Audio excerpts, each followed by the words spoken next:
A igreja de Cristo, ela teve início lá no dia de Pentecostes. Ali a igreja teve início.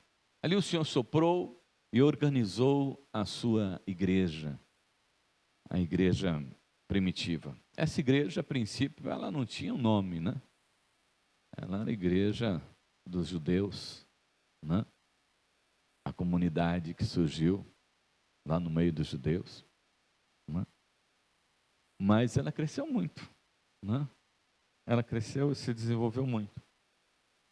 E a igreja, ela influencia não somente a vida da pessoa, mas ela influencia a família, ela influencia a comunidade na qual ela está inserida, ela influencia na cidade, ela influencia no governo, ela influencia no mundo.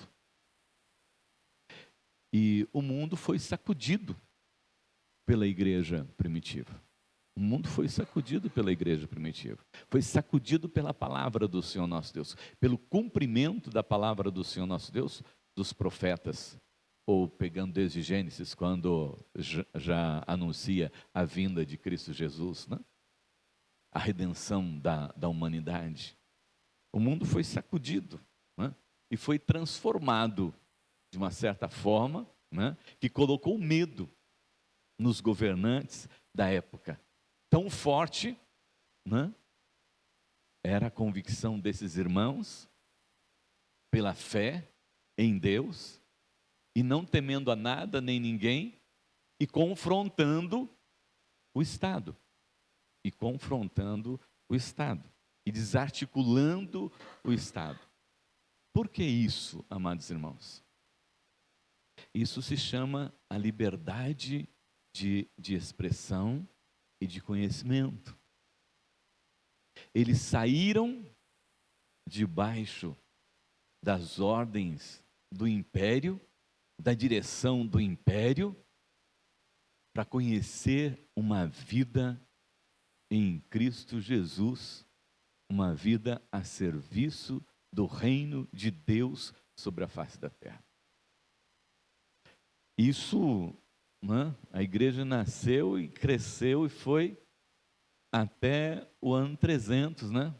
Quando aí Constantino, né, se alia à igreja, né, juntamente com Licínio, né, se aliam à igreja. Depois Constantino derrota Licínio e ele fica como, né, único imperador. Agora tem um imperador só, mas ele decide também que precisa ter uma só igreja. Ele não quer concorrente para ele, nem a nível político, mas ele não quer concorrente para ele também a nível de igreja. Porque ele sabia o poder que tinha a igreja.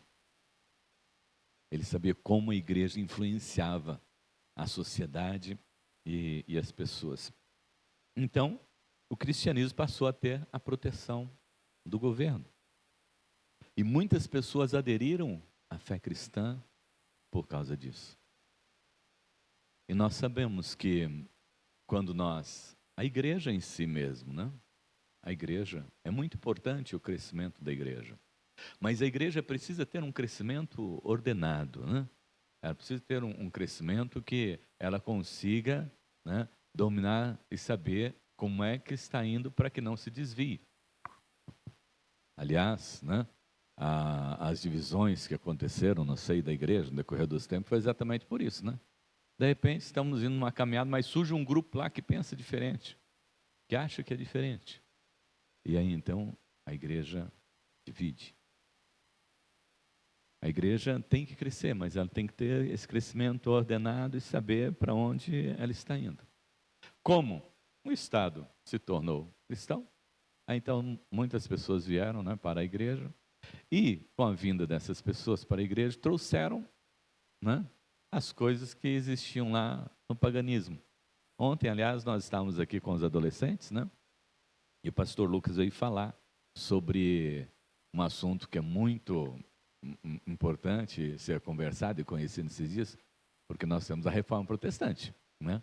Mas Tem uns que falam sobre que 31 era o dia das bruxas, né? Dia das bruxas, né?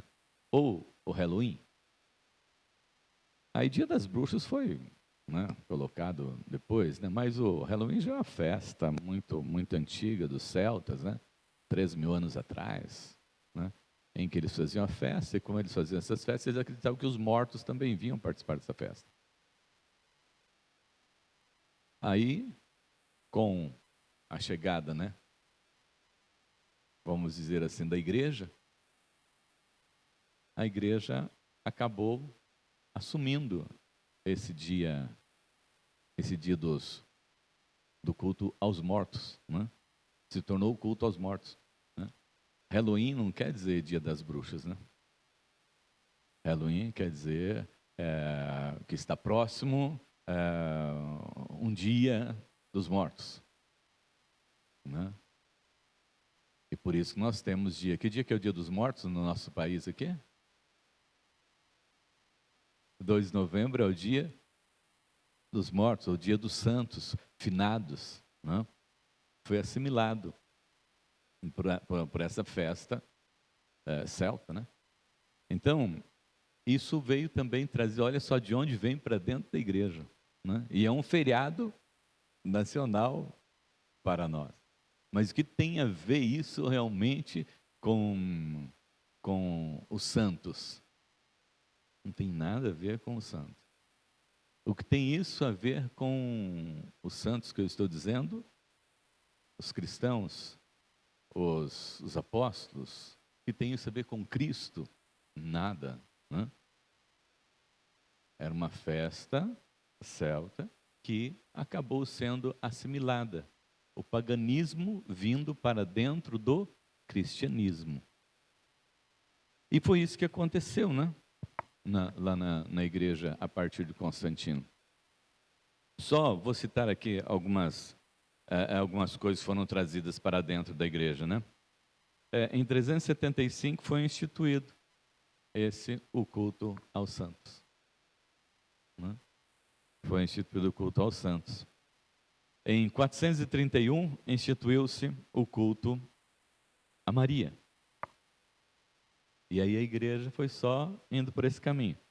Vão fazendo os concílios, vão decidindo algo, não pela palavra, mas segundo eles.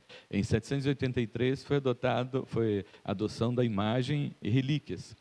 Em 1090 inventou-se o rosário, né?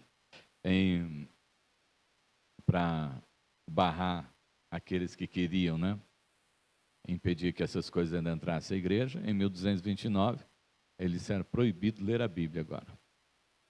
Ninguém pode mais ler a Bíblia. Agora a Bíblia é algo só dos padres, dos papas, daqueles que estão aí à frente da igreja.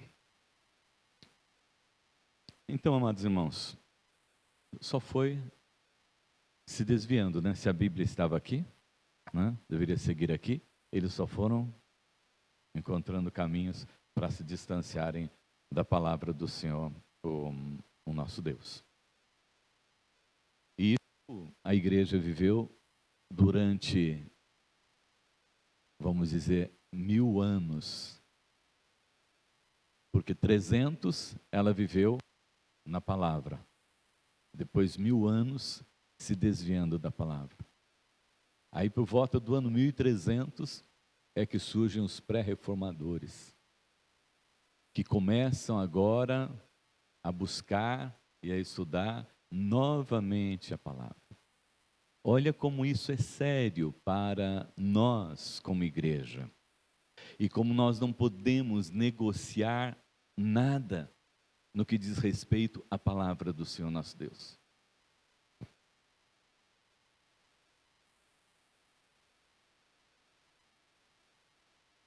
Hoje nós negociamos uma coisinha, cedemos nesse ponto, amanhã surge outro, nós cedemos, e a hora que nós vemos, nós somos distantes. E depois, para se consertar, demora-se muito tempo. Isso os irmãos têm essa experiência dentro da própria casa, dentro da nossa própria casa, né?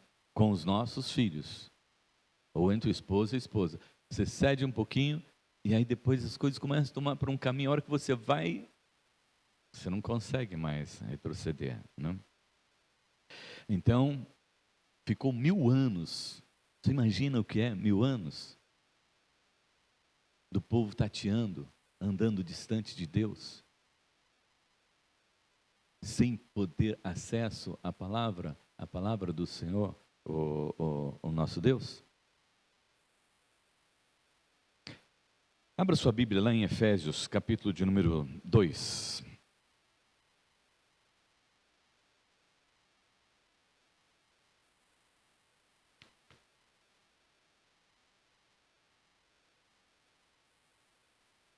Olha o que Paulo havia deixado para Efésios, capítulo de número 2. Versículo de número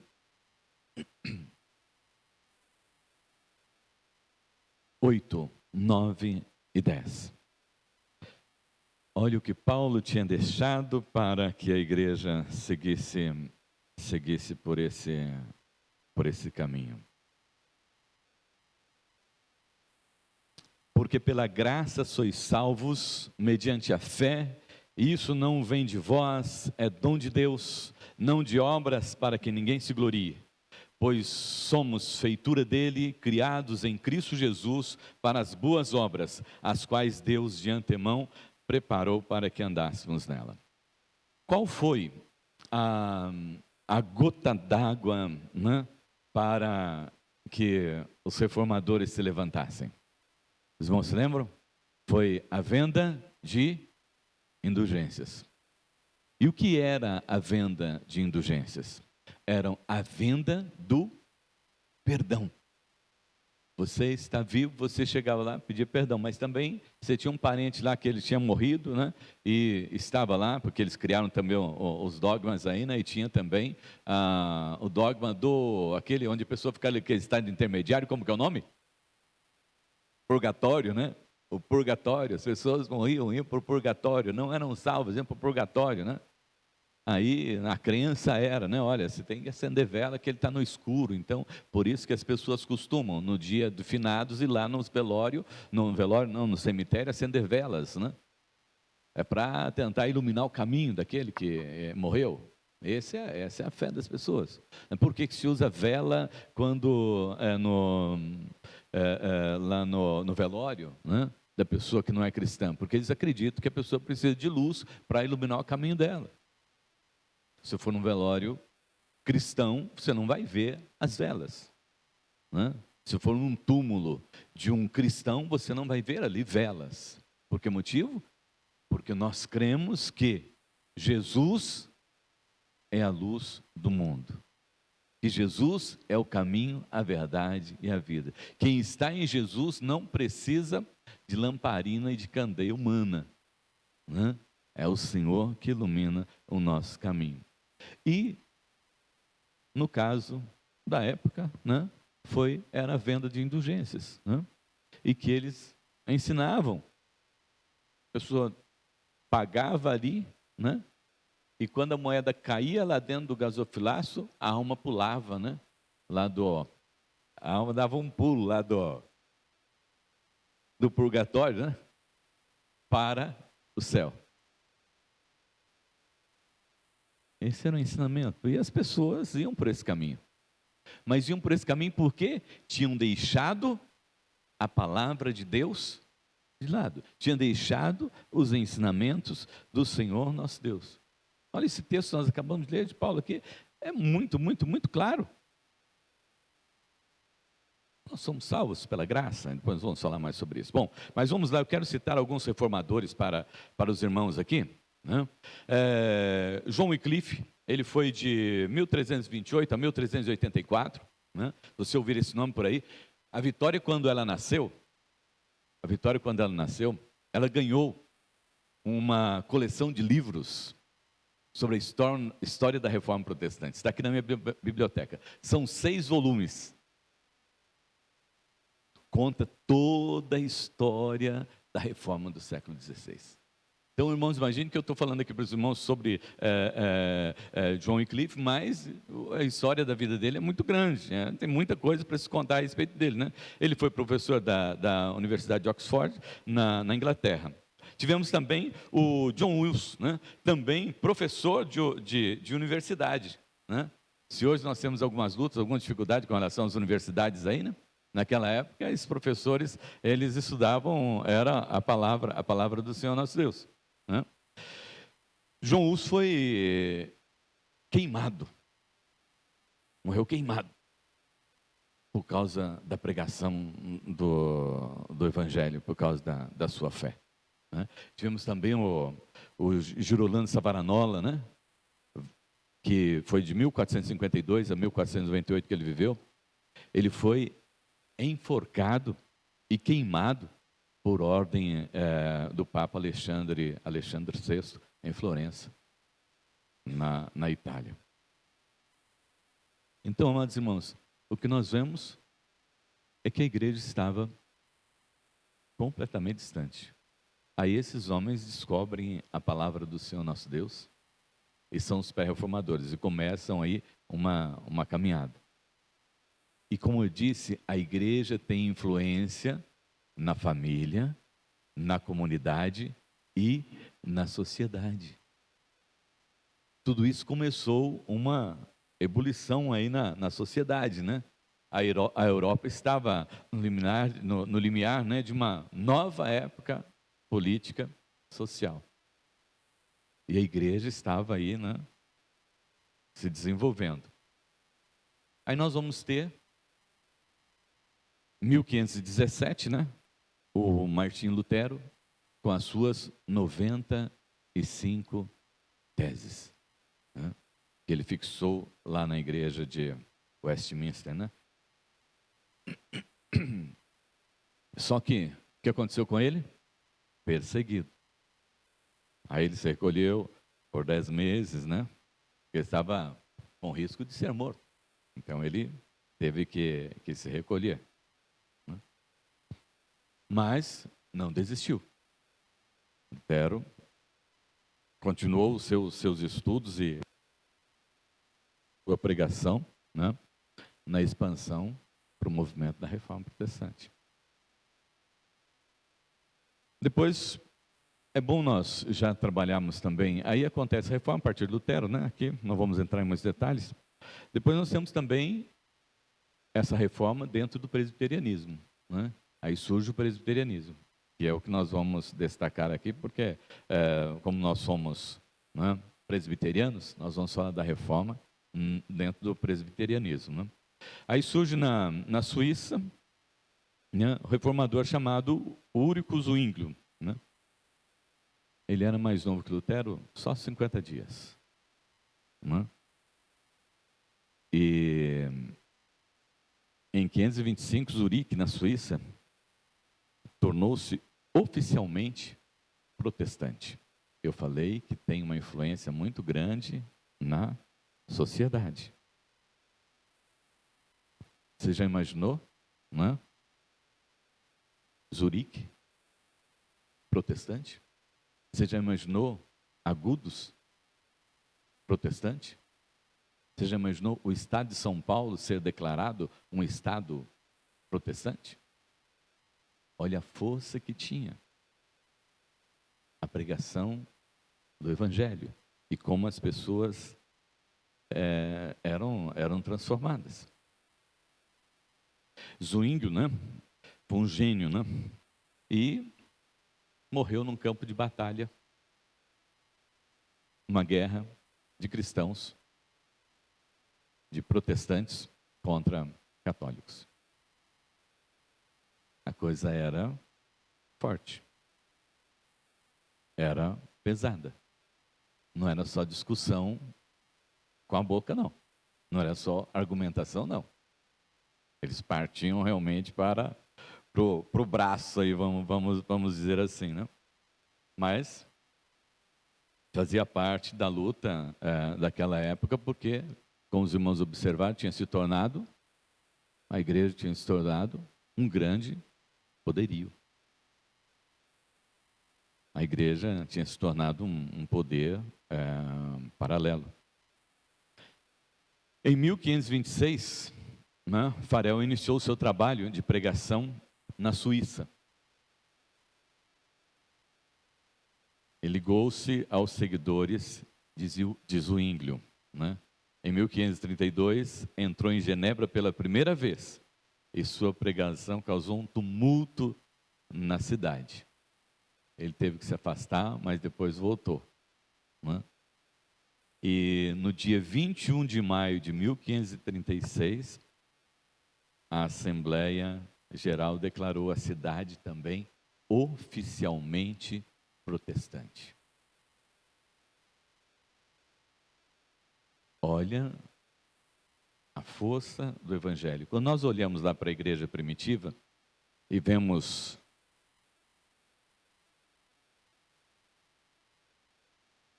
ali no início os apóstolos pregando, né? E Felipe não era, vamos dizer, não tinha a função, né? Mas ele começou a pregar e Deus abençoou e a igreja cresceu. Aí o Senhor chama Felipe, manda Felipe ir para um lugar deserto para evangelizar, para fazer um missionário, o primeiro missionário, né, africano, para ele poder levar o evangelho para aqueles lados. Mas era um poder. O evangelho era pregado com poder. As pessoas se rendiam, as pessoas reconheciam o poder de Deus, a glória de Deus, se curvavam ante o Senhor e abraçavam realmente esta fé cristã, que envolvia aí, amados irmãos, a comunidade num todo, numa força só, né? Numa fé só. De 536, Calvino chega, né, a Genebra e Farel foi ao seu encontro e convenceu que ele permanecesse ali para ajudá-lo. Agora nós já estamos com João Calvino, né? Interessante que todos eles eram professores de universidade, todos eles foram homens preparados para que Deus escolheu. Mas Calvino era o mais sistemático. Calvino foi aquele que conseguiu escrever, né? Ele escreveu as Institutas, né? E colocou tudo em ordem ali, né? A fé cristã a partir da palavra do Senhor, o nosso Deus. E através dele, muitas cidades foram alcançadas ali na França, né? Os Países Baixos, a Escócia, a Polônia, a Hungria, né? E até na própria Alemanha. Qual era a ênfase da pregação para tanto o sucesso, né, desse evangelho anunciado por Cristo Jesus, né? O nome de Jesus, a igreja de Cristo Jesus. Mas, amados irmãos, era o caráter. Cristãos de caráter. E Paulo nos ensina e diz: ensina isto a homens de boa índole, para que eles possam multiplicar. Eles procuravam ensinar, né, para as pessoas que eram pessoas de caráter, que abraçavam a fé e defendiam a fé e acreditavam naquilo, né? Pessoas corajosas, que estavam dispostas a dar a vida por causa do Evangelho de Cristo Jesus. E por último, né, que era a base, que lessem a palavra, acreditassem na palavra e buscassem servir ao Senhor de acordo com a palavra do Senhor, o nosso Deus. E a igreja ganhou muita força depois, nesse período agora, em 1559, né? Quando Calvino funda a Academia Genebrina, e aí muitas pessoas vão estudar, vão aprender a palavra. Muitos jovens descobrem e aprendem a palavra do Senhor nosso Deus, para que possam sair fazendo essa revolução, né, no mundo. E com isso, a igreja volta para os seus trilhos, volta para a palavra do Senhor, o nosso Deus. Destacando aqui também, John Knox, né, que é o fundador aqui do presbiterianismo, né, e que nós chamamos presbiteriano porque é o sistema de governo que nós cremos que é o que está na Bíblia, né? Presbiteriano vem de presbíteros, né? Nossa igreja funciona em conselho, e esse conselho é composto por presbíteros. E qual é a base que nós guardamos para nós, né, hoje, de tudo isso que esses homens estudaram, né? São 5 pontos básicos da reforma protestante. Inclusive nós meditamos durante a semana, e é isso que eu quero deixar com os irmãos, depois desse panorama histórico aí. Quais são os 5 pontos da reforma? Qual é o primeiro que nós podemos destacar? São 5 solas, né? Solas quer dizer somente, né? Solas quer dizer somente. Eles lutaram para que a palavra pudesse voltar para a mão das pessoas. Então, a primeira sola é sola Escritura, somente as Escrituras. Um texto muito conhecido de todos nós, né, sobre a palavra do Senhor nosso Deus, 2 Timóteo 3, 16, 17, o que é que ele diz?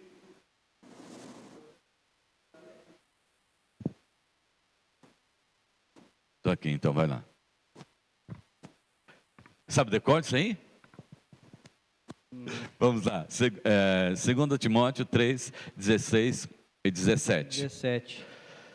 Toda a escritura é inspirada por Deus e útil para o ensino, para a repreensão, para a correção e para a instrução na justiça, para que o homem de Deus seja apto e plenamente preparado para toda boa obra.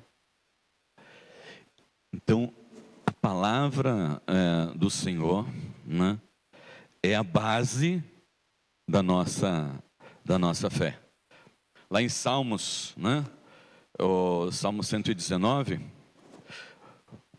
o salmista diz, né, lâmpada para os meus pés é a tua palavra e luz para os meus caminhos. Então, a palavra do Senhor nosso Deus é a base para todos nós, né?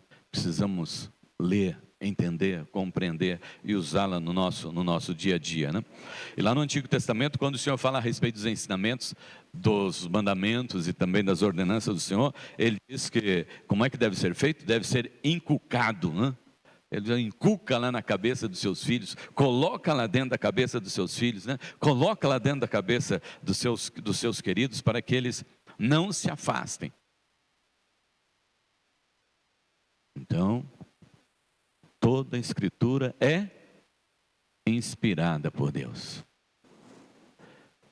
Nós temos também dois cânon, né? Temos o cânon judaico e o cânon romano, né? O cânon judaico é esse que nós utilizamos.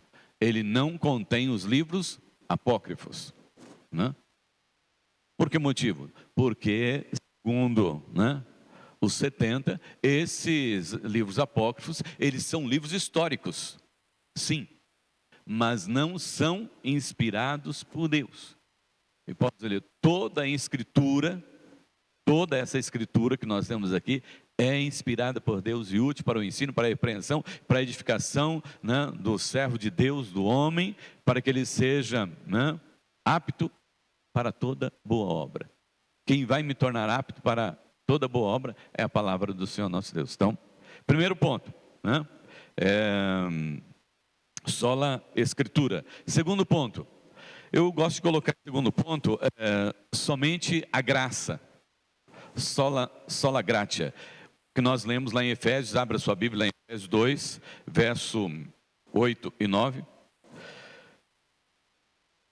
Nós já lemos, né? Porque pela graça sois salvos, e mediante a fé, isso não vem de vós, é dom de Deus, não vem de obras para que ninguém se glorie. Então nós entendemos que nós não somos salvos por aquilo que nós fazemos, né? Não, Elidio não vai ser salvo porque ele tem um coraçãozinho bom, não vai ser salvo porque ele vem na igreja, o Rui José não vai ser salvo porque ele tem, quanto de altura? 1,87, está mais perto do céu, não é por isso que ele vai ser salvo de jeito nenhum, né? A Ana não é porque, né, ela tem um sorriso bonito assim, que ela vai ser salva, né?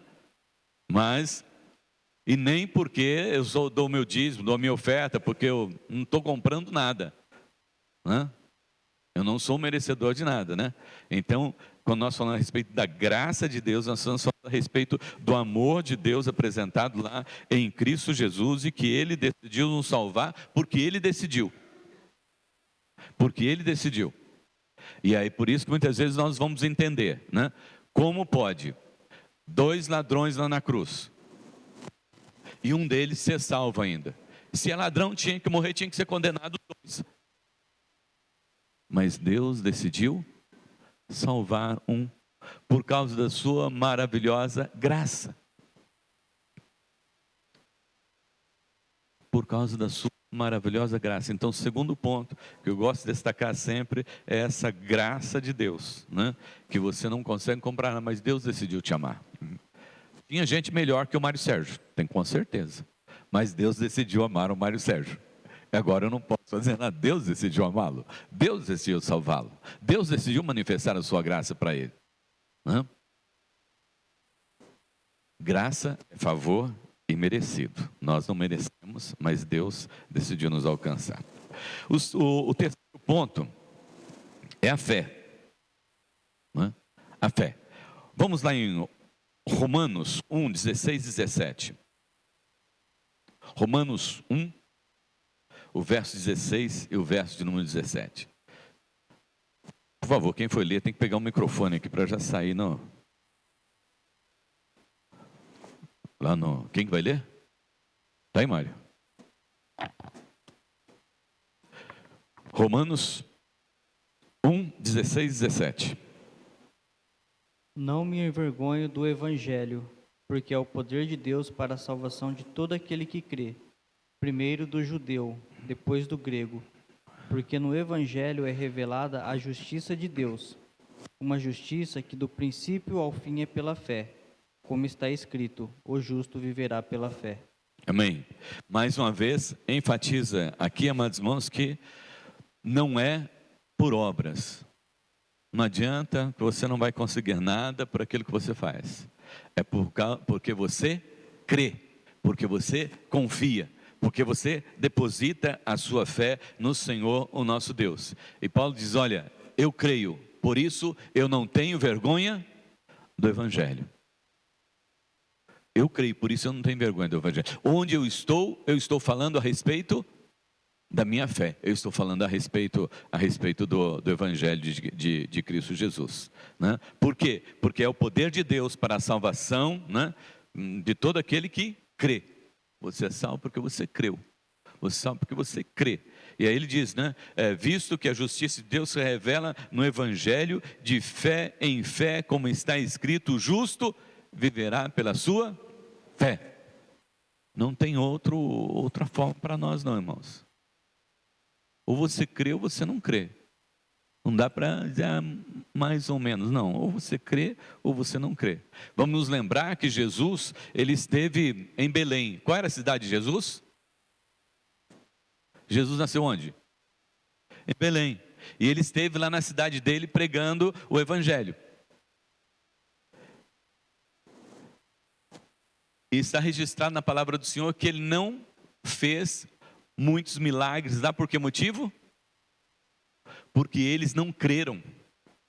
A própria cidade de Jesus não acreditou em Jesus. E ele foi embora de lá e não fez muitos milagres em Belém porque eles não creram. É a fé. Exige-se fé. Tanto para que os milagres aconteçam e para a nossa salvação, né? Você tem certeza, né, Uma perguntinha básica aqui, né? Porque não adianta nada, né? Você tem certeza que existe vida eterna? Você acredita que existe salvação, que existe vida eterna? Você acredita que depois, que depois que você morrer, e nós morremos aqui, Jesus vem buscar a sua igreja? Você acredita? Já se passaram 2000 anos, você continua acreditando nisso ainda? Continua? Amém? Isso é fé. Independente do que estejam acontecendo, independente do que estejam pregando por aí, eu continuo crendo que Jesus virá para buscar a sua igreja. E que a sua igreja foi perseguida no passado, está sendo perseguida hoje e continuará sendo perseguida. Mas o justo vai viver pela sua fé. E vai ser salvo por causa da sua fé, porque ele creu. Vamos lembrar lá da dona na cruz. Um não creu, o outro disse assim, ó: lembra-te de mim quando entrares no teu reino. E Jesus disse: é hoje, a salvação da sua vida é hoje. Porque ele creu. De repente a salvação da sua vida pode ser hoje, porque hoje você começa a crer que existe vida eterna e que você não quer morrer lá no lago de fogo, no inferno, né? Tem uma passagem, né, que conta de Lutero, que ele impressiona um pouco as pessoas falando a respeito disso, né? Que ele mostra um fogo, né, e bota a mão lá no fogo e queima a mão no fogo, fala assim: isso aqui, estão vendo só que isso aqui dói, não? Agora vocês imaginam como é que vai ser lá no inferno. É meio impressionante isso, né? É meio espetacular isso aqui, mas é uma realidade. E nós vamos lá, não é por causa de nós, não, é por causa da nossa fé, né? E depois o terceiro, depois o quarto ponto é solos Christus, né? Somente Cristo. Nós vemos que, comentamos já com os irmãos, que a igreja romana, né, foi criando muitos dogmas, né, e trazendo muitas coisas lá do mundo para dentro da igreja, né? E nós sabemos que a nossa salvação é só por intermédio de Cristo Jesus. Se não for o sangue de Cristo Jesus, não temos, né? Vamos lá, 1 Timóteo 2, 5 e 6. 1 Timóteo 2, 5 e 6. Somente Cristo, essa é a nossa fé. Não é santo, não é qualquer outra coisa que seja, é somente Jesus Cristo. Pode ler para mim, Marcelo, está aí na mão? 1 Timóteo 2, 5 e 6.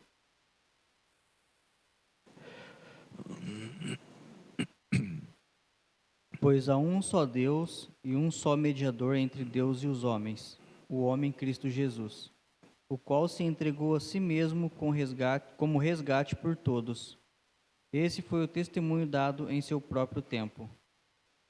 Amém. É só Cristo Jesus.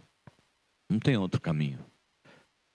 Eu sou o caminho, a verdade e a vida. Não é um caminho, uma verdade e vida. Ele é o caminho, ele é a verdade, ele é a vida. Só existe um mediador entre Deus e os homens. Pode falar, Mário.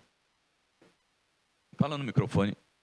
Tem um filme que muitas pessoas gostam de assistir que implica justamente nesse ponto, que no filme é aquele A Cabana. Lá a mulher que se diz Deus, ela fala que Jesus é o melhor caminho.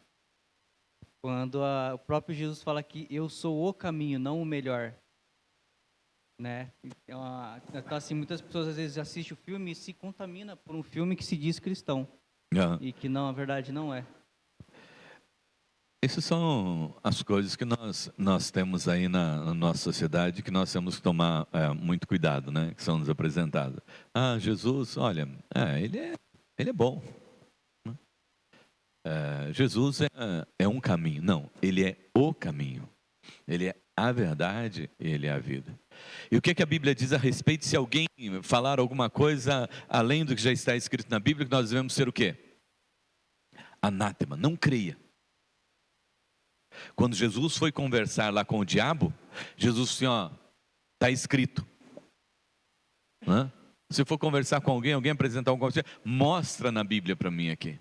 Mostra, me apresenta aqui. Porque é somente na Escritura que eu creio. É somente na palavra do Senhor nosso Deus que eu creio. E a Bíblia diz que Jesus é o único mediador entre Deus e os homens. Lá no Antigo Testamento nós tivemos o sacrifício dos cordeiros, dos animais para perdão de pecados. E esse sacrifício era feito, sempre que a pessoa cometia pecado. Mas Jesus é o Cordeiro de Deus que tira o pecado do mundo inteiro. Ele levou lá na cruz os meus pecados, os teus pecados, os nossos pecados. Ele é o único mediador. Até tem uma frase no meio católico romano que é: pede para a mãe que o filho atende. Oi? Pede para a mãe que o filho concede. Não tem que pedir para a mãe. Você tem que pedir para Jesus. Temos que ir direto para Jesus. Temos que ir direto à fonte. Se você pode ir direto à fonte, por que você vai usar intermediário? Um exemplo aqui para nós, na sociedade. Eu estou precisando de alguma coisa que diz respeito à administração pública. Mas eu poderia conversar com um vereador. Mas eu não conheço muito bem o vereador. Então vou descobrir quem tem conhecimento com ele para eu ir até ele. Ou quem é o assessor desse vereador para conversar com ele. Ou se eu tiver que ir até o prefeito, alguém que possa ir.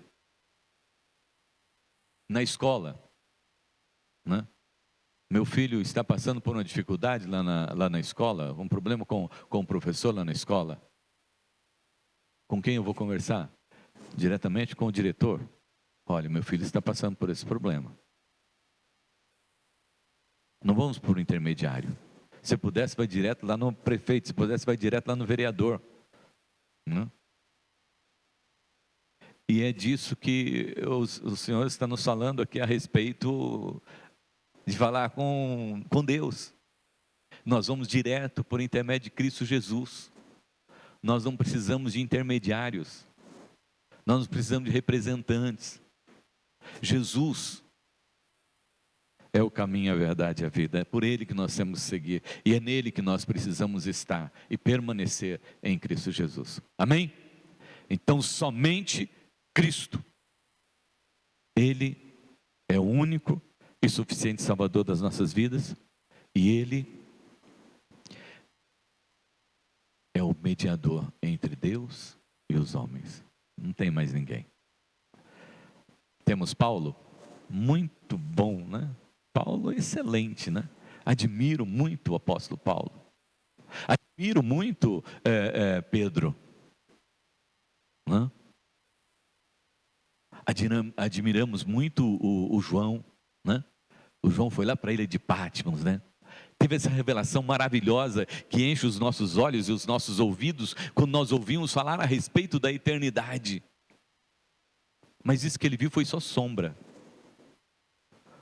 Porque por intermédio de Cristo Jesus, nós conseguimos enxergar muito mais do que tudo isso que João viu lá na eternidade.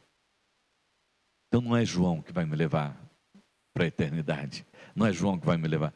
É tão somente Jesus Cristo. Quando Paulo pregou lá para o carcereiro, o que ele disse para o carcereiro? Crê no Senhor Jesus e será salvo tu e a tua casa. Então o caminho é crer em Cristo Jesus. É só Jesus. É só Jesus. E por último, soli deo glória. Glória somente a Deus. Nós, seres humanos, nós temos uma séria tendência, Nós sempre queremos um pouquinho de glória para nós, mas eu sou o pastor da igreja, então, olha, O pessoal não se lembra de mim, o pessoal se esqueceu de mim, o pessoal não fez isso, o pessoal não fez aquilo, né? A glória é só para Deus. A glória é só para Deus. Não fique aguardando receber, né? Porque eu fiz, então eu sou merecedor. Porque não espere nada nesse mundo. Não espere nada neste mundo. Glorifique a Deus, agradeça a Deus, exalte ao Senhor nosso Deus. A palavra do Senhor nosso Deus diz assim: quando você fizer tudo, diga assim: eu sou servo inútil. Eu estou aqui para servir realmente ao Senhor. E toda glória tem que ser dada ao Senhor nosso Deus. Quando alguém chegar a dizer para você que você é bom, você diga como Jesus disse: bom só existe um, que é o Pai. Bom só existe um, que é o Pai. Não? E Jesus disse que bom só existe um, que era o Pai, ele ia morrer por amor a nós, né? Por amor a toda a humanidade, mas disse que bom é só o Pai. Sabe por quê?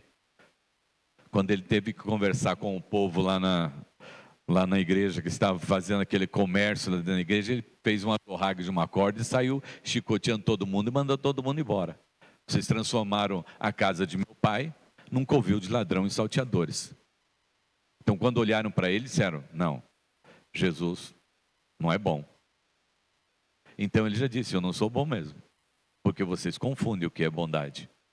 Então eu não sou bom não. Mas Deus é bom, mas Deus é justo. Então, toda glória e toda honra precisa ser dada ao nome do Senhor nosso Deus. Eu gostaria de ler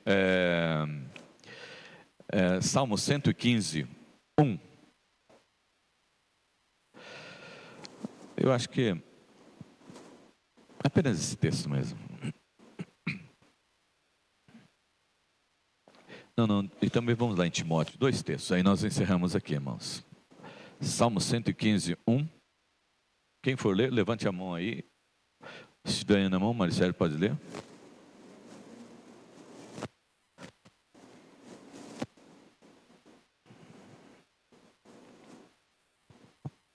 Quem está aí, pronto aí, pode ler. Não a nós, Senhor, nenhuma glória para nós, mas sim ao teu nome, por teu amor e por tua fidelidade. Mais uma vez. Não a nós, Senhor, nenhuma glória para nós, mas sim ao teu nome, por teu amor e por tua fidelidade. Não a nós, Senhor. Não a nós, Senhor. Mas ao teu nome e pela tua fidelidade. Ao Senhor todo louvor, toda honra e toda glória.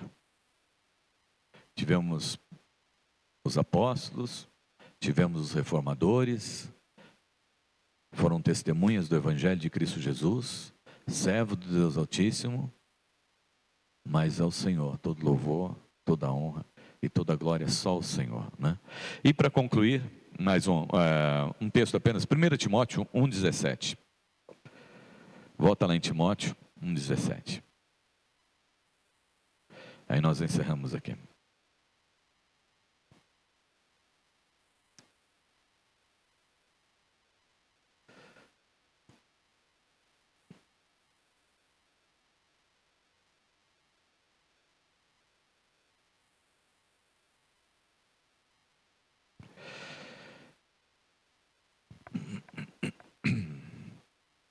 Ao Rei eterno, o Deus único, imortal e invisível, sejam honra e glória para todos sempre. Amém. Amém. Amém. 1 Timóteo 1,17. Ao Rei eterno, imortal, invisível, Deus único, honra, glória pelos séculos dos séculos. Amém. O fim principal do homem qual é? Exaltar e glorificar o nome do Senhor nosso Deus. Fomos criados para isso. A finalidade da nossa vida é isso. E ao Senhor todo louvor, toda honra e toda glória. Então, fica aqui para os irmãos as 5 solas, as 5 bases da reforma protestante. De tudo isso que nós conversamos aqui sobre o testemunho desses homens, sobre a vida desses homens, sobre a fé desses homens, que você possa guardar.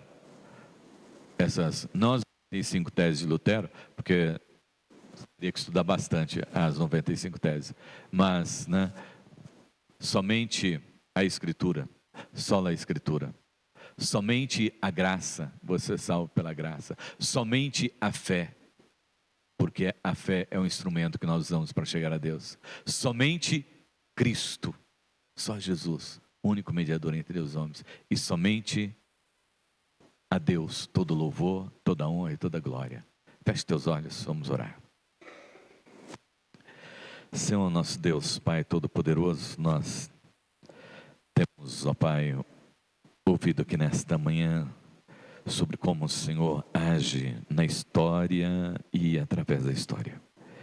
E é maravilhoso, Senhor, poder ver o poder da Tua Palavra na vida, na mente e no coração das pessoas, Senhor. Levando-as, ó Deus, a um arrependimento, levando-as, ó Deus, a uma renúncia, levando-as, ó Deus, a uma consagração da vida no Teu altar, levando-os, ó Deus, a uma fé inabalável, Senhor, e levando-os, ó Deus, a uma confiança na salvação e na vida eterna. Ó Deus, esses homens do passado, Senhor, eles olharam para a Tua Palavra, eles creram na Tua Palavra, Senhor, e eles deram a vida pela Tua Palavra, Senhor. Ó Deus, que nesse tempo, quando nós estamos nos recordando da Reforma Protestante, nós queremos pedir que o Senhor nos dê, Pai, como o Senhor deu, ó Deus amado, aos discípulos, como o Senhor deu, ó Pai, a cada um dos pré-reformadores, dos reformadores, Senhor, esta fé, Senhor, inabalável, essa confiança, essa segurança no Senhor para anunciar a Sua palavra, Pai. Não nos permita, ó Deus, nos deixar levar, Senhor, por falsos ensinamentos. Não nos permita, ó Deus, nos deixar levar, Senhor, por vãs doutrinas, Senhor. Não nos permita, ó Deus, nos deixar levar, Senhor, por retórica deste tempo, Senhor. Mas dá-nos, ó Deus, confiança, dá-nos, ó Deus, fé, dá-nos, ó Deus, um coração pronto e entregue no Teu altar, para servir tão somente ao Senhor, Pai.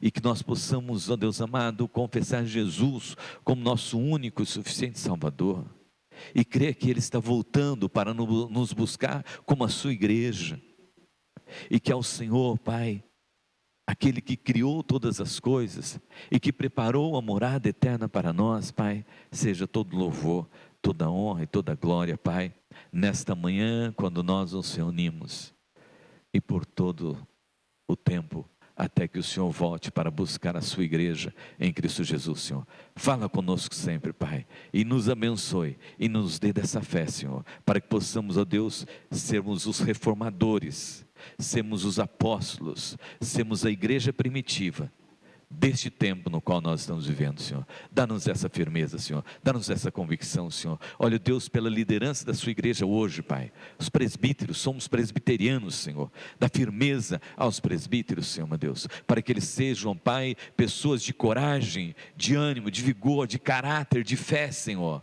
e para que, ó Deus, desafiem esse mundo que está aí querendo nos afrontar. Olha, Deus, pelos diáconos e diaconisas, Senhor, para que, ó Deus, eles amem ao ponto, ó Deus, de entregarem a si mesmos, Senhor, para suprir as necessidades daqueles que estão passando por necessidades, Senhor, para que eles renunciem a si mesmos, Senhor, para ter tempo, ó Deus, para o Teu reino, para o Teu ministério, Senhor, e para que vidas conheçam, ó Pai, a Ti como único e suficiente Salvador e o supridor de todas as necessidades através dessas pessoas, Senhor. Olha, Deus, por todas as lideranças da igreja, Senhor. Olha, Senhor, e desperta-os e aviva-os, ó Pai, para que, ó Deus, sejamos reconhecidos como os reformadores deste tempo, Pai, em nome de Jesus, Senhor. Olha, Deus, pelos membros, Senhor, cada um que conhece a Tua palavra, Senhor, que tome, ó Deus, a Tua palavra nas suas mãos, Senhor, que segure firme a Tua palavra nas suas mãos, Senhor, que tenha, ó Deus, a Tua palavra diante dos seus olhos, Senhor, e que guarde, ó Deus, a Sua palavra em seus corações, Senhor, para não pecar contra Ti, Senhor, e para prosseguir, Senhor, aguardando Jesus voltar para buscar a Sua igreja, numa confiança, Senhor, meu Deus, e na fé que o Senhor vem e que nós estaremos estaremos com o Senhor por toda a eternidade, para todo sempre, em Cristo Jesus, Senhor. Sopra, Senhor, sobre nós, ó Deus, sopra sobre nós, Senhor, o vento do Teu Santo Espírito da igreja primitiva. Sopra sobre nós, Senhor, meu Deus, o vento, Senhor, meu Deus, da reforma protestante. Sopra sobre nós esse tempo, Senhor, para que sejamos reformados para louvor, glória e honra do Teu nome, em Cristo Jesus, e para sempre. Amém, amém, amém, amém.